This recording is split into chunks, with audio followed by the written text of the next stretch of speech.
This is your WISS Daily News Roundup for Oshkosh Air Support, 98.3 FM and 1100 AM.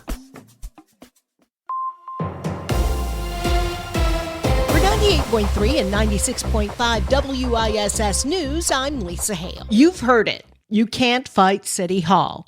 But Oshkosh is proving to be a city where that's just not true. The outcome of two measures addressed by the Common Council on Tuesday night resulted from citizen input.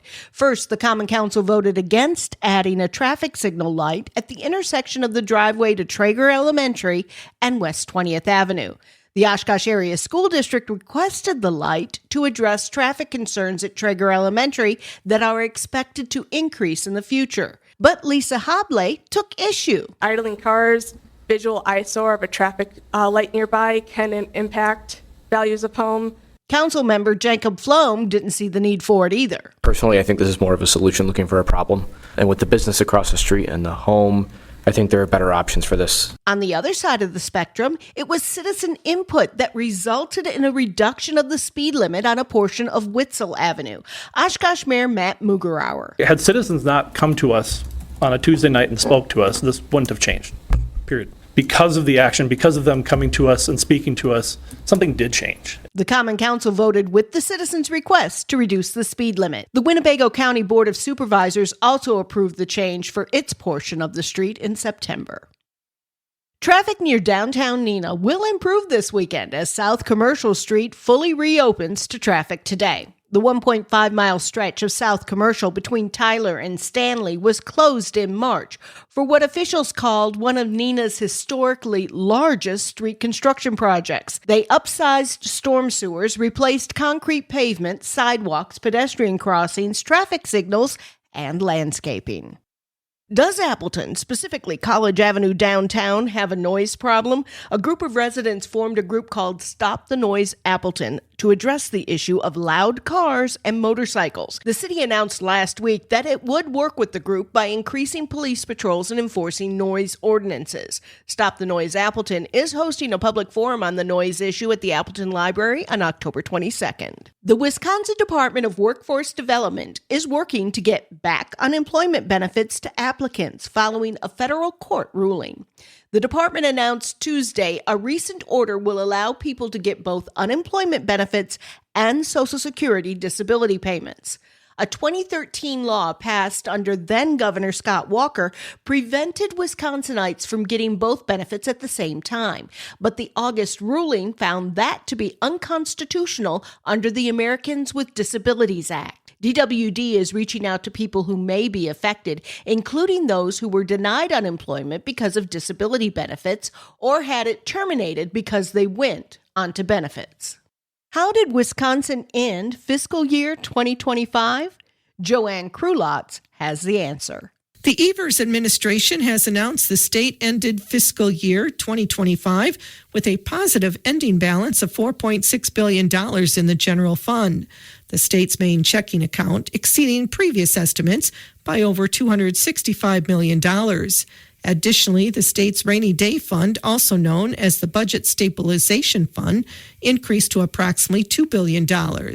This is the largest balance in the rainy day fund in state history, which has grown by over $1.6 billion under Governor Evers' leadership, more than 6 times what it was at the end of fiscal year 2018.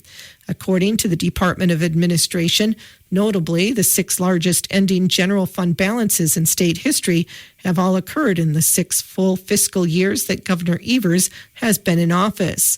The new annual fiscal report released by DOA, which covers fiscal year 2025, that ended on June 30th, is available on DOA's website. Republican state lawmakers have introduced new legislation seeking to limit political donations made with a credit card. The proposed bill would bar political parties and candidates from accepting online credit card donations unless the contributor making the donation provides a verification code and a United States address. The legislation was discussed in a state assembly committee last week, where some questioned how the state would enforce the additional requirements. Republican lawmakers say the bill is an election integrity measure. The high school football playoffs will be a bit different this year across Wisconsin. Civic Media's Jimmy Kuska has more. October is the start of high school football playoffs, and this season, for the first time, teams will qualify using a new system. The new system, which was supported by nearly 90% of coaches before implementation, essentially rewards teams that win, and especially by defeating good teams. The 8-player playoff bracket was announced last Saturday, with the 11-player playoff bracket to be announced this Saturday. You can see more information, including how the new system works, on the WIAA website. Find more information at wifca.org. I'm Lisa Hale for 98.3 and 96.5 WISS News. For news anytime, visit wiss.fm.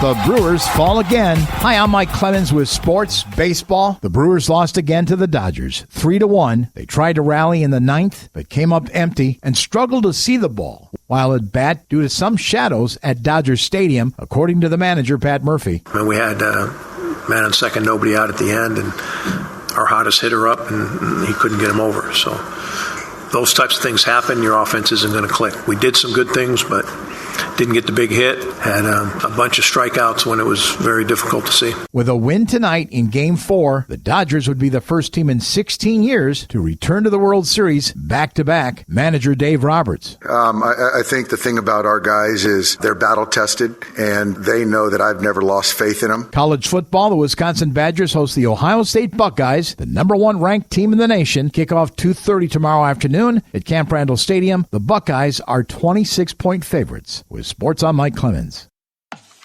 That's your WISS Daily News Roundup from Civic Media. Subscribe to this podcast on Spotify, Apple, or wherever you find your podcasts. Find more news at WISS.fm.